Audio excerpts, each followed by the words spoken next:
সম্পর্ক একটি সুন্দর বাগানের মতো, প্রতিদিন সেখানে একটু করে জল দিতে হয়।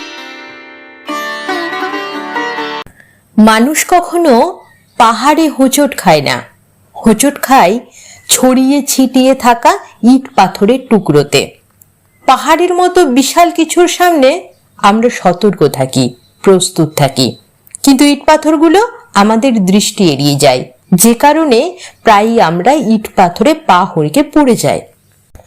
জীবনের মতোই সম্পর্কের পথও এরকমই। একটা সম্পর্ক, সেটা প্রেম, বন্ধুত্ব, দাম্পত্য কিংবা পারিবারিক যাই হোক না কেন, কখনোই বড় কোনো ইস্যুতে ভেঙে পড়ে না।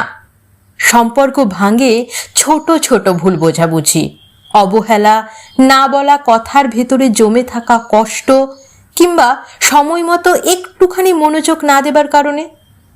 এই ছোট ছোট অপ্রাপ্তিগুলো প্রথমে হয়তো তেমন একটা গুরুত্ব পায় না, কিন্তু দিনে দিনে সেগুলো জমতে জমতে পাহাড়ের চেয়েও বড় হয়ে ওঠে।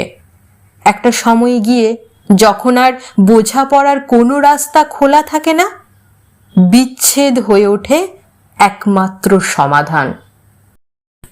আমরা অনেক সময় ভাবি, এত ছোট একটা বিষয়, তাও এতটা রাগ করলো কেন?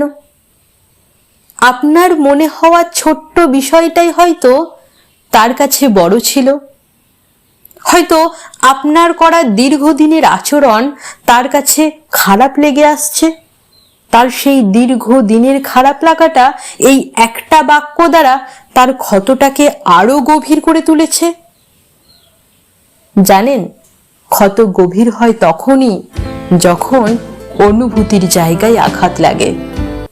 মনে রাখবেন, সম্পর্ক একটি সুন্দর বাগানের মতো, প্রতিদিন সেখানে একটু করে জল দিতে হয়, আগাছা পরিষ্কার করতে হয়, খেয়াল রাখতে হয় সূর্যের আলো পড়ছে কিনা, তবেই বাগান সুন্দর হয়।